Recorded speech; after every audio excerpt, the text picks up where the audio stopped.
níbi àṣírí. Àkọ́kọ́ gbogbo àfọ̀ní jálàbí kì í sọmọ lẹ́yìn àná Muhammad. sallallahu alayhi wa sallam. Gbogbo àfọ̀ní jálàbí ànábì èso ní jálàbí. Níbi àṣírí. Àkọ́kọ́ gbogbo àfọ̀ní jálàbí kì í sọmọ lẹ́yìn àná Muhammad. sallallahu alayhi wa sallam. Gbogbo àfọ̀ní jálàbí ànábì èso ní jálàbí. Assalamu alaikum wa rahmatullah. Sẹ́yìn pa à ń sọ láì mọye ìgbà. Ẹni ẹ̀dá kọ́ wò náà wípé ẹ lọ wò dáadáa. Àwọn onísúfì tá ń pariwo wọ̀nyí. Ẹ wo pé ẹ gbé sílẹ̀ àkáyè wò. Ẹ gbé sọ̀rọ̀ ẹ̀sìn wò. Kí ni ìwúlò wọn lára mùrídí ẹ̀jẹ̀ agbọ́n?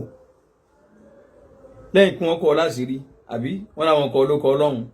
Àgbẹ̀nìkan máa dá tẹ̀síwá kankan lọ sàwá. Ẹ lọ sàásẹ̀ fẹ́ yẹ báyìí wá. Lọ sàkínní kan yẹ báyìí wá. Lọ sàkínní kan yẹ báyìí wá. Gbogbo àbálọ àbábọ̀ rẹ̀ kan dẹ̀ ṣe tẹ́rí bí ẹ̀rí ibu fún un. Kí ni gbọ́n tẹ́rí bí ya? Ibi tí wahdatul wujud bí tí wọ́n wọnú ayé èèyàn. Kò sí nǹkan mí bẹ́ẹ̀ mọ́. Ẹ̀tàn ń dẹ́gbẹ́ ohun Sufi máa ń fọ́ ẹ̀mí èèyàn mọ́ ni. Ẹ̀mí tó bá dọ̀tí tẹ́lẹ̀ àbí.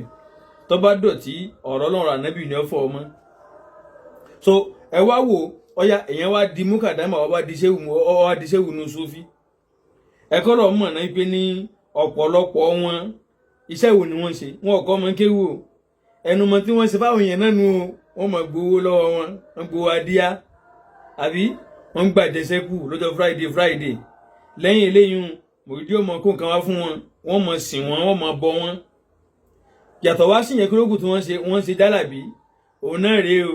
Ìkànnì àwọn ọmọ ilé Sàlátì àbí ọmọ lẹ́yìn Sàlátì sí ní lọ́sọ fúnra rẹ̀ yìí o. Ó ló ń jálàbí èso ọmọ lẹ́yìn ànábì èmi kọ́ ọmọ kú sọ. So ẹgbẹ́ ìyẹ̀wò iná ìwòwò kí ni iṣẹ́ mọ̀kádàmù kí ni iṣẹ́ ṣéwù Sufi tí wọ́n ń ṣe tí wọ́n ń kọ́ ọmọ ń kéwù ni mélòó ni wọn ló nílé kéwù wáàsí wo ni wọ́n ṣe káàkiri mélòó ni ṣe wáàsí àwọn ọ̀rọ̀ bútà mọ́ gbọ́dọ̀ nínú ọ̀nà kan ni ẹgbẹ́ ni wọ́n jáde fásitì wo ni wọ́n ń dákí lọ́kàn pẹ̀lú eyín o ẹ̀bẹ̀ rí àbáfẹ́ yìí kọ́gbọ́n àbẹ́ ìlérí Facebook ni tó kàn mọ́ sọ̀rọ̀ lérí ibú ọ̀rọ̀ wèrè lọ́ntì ẹ̀ ọ̀rẹ́ ní nǹkan tásí lọ́pọlọ onígbà ni kò ṣe jámí o ànábì wa ń bọ àwọn ọ̀rọ̀ wèrè tó yẹ pé ẹ mọ̀ pé àkíyèsí àwọn táwọn yẹn lọ gbọ́ náà rèé àbí kẹ́ mọ pàtàkì tí ó ṣẹlẹ̀ kẹ́ mọ níṣẹ́wù kan o ní wọ́n fò lórí omi wọ́n fò lórí ọ̀dàn gbogbo tó mọ̀ fi kó wọn sínú anù sínú àìníríran sínú dọ̀tí sínú ẹ̀gbin sínú ìròrí tí ò bá tọ́lọ́ta níbi rẹ̀ lọ náà mọ̀ sínú ayé wọn àbálọ àbábọ̀ rẹ̀ ọ̀dọ̀ wọn náà wá ní tí wọ́n pinlẹ̀ ọ̀dọ̀ wọn náà ni wọ́n parí sí bẹ́ẹ̀ bá jìnnà tó bá jìnnà nu hùwà dáadáa yóò lè ṣe sìnà dáadáa púpọ̀ yóò lè yànlè kò ní sáìdá ń bẹ̀ wájú wọn torí pé ní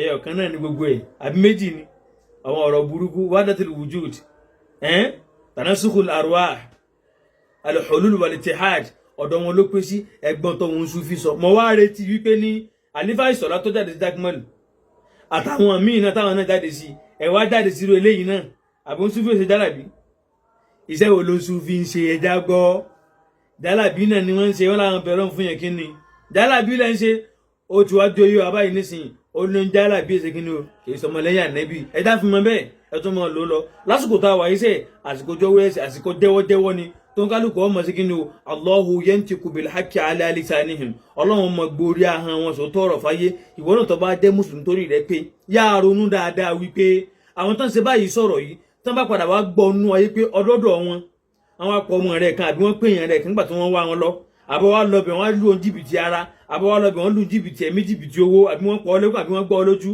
sọ pé olùkóra rẹ̀ sí àbọ̀n fògùn fẹ́ wọn lábẹ́ wọn fọ́nu pé ní ẹ mọ́ lọ fògùn fẹ́ wọn sọ pé wọ́n ní nǹkan ṣe kọ́ bẹ́tà kọ́ padà sọ́lọ́ wí ànábì rẹ̀ kó mọ̀ ṣàtìkárù kọ́ gbádùn ara rẹ̀ káyé ó firi kó yẹ kó nú òkun kó nú dọ̀tí ìwó kọ́ mọ́gùn jùjáde assalamu alaikum warahmatullahi àtúnpadà bọ̀ wá àjọ wà lẹ́nu ẹni.